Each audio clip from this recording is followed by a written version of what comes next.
हिले के पलंगिया त रोज हिलता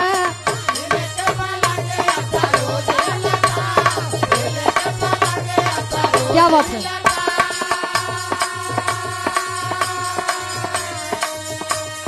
बाकी उ भतार में न मजा मिलता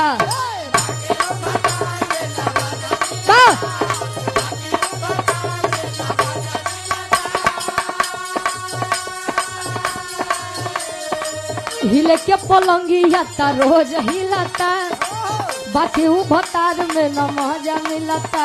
लेकिन कहे चौकी पहो त नहीं के सही से मिलनवा बलम के बाउड़ बेलनवा बलम के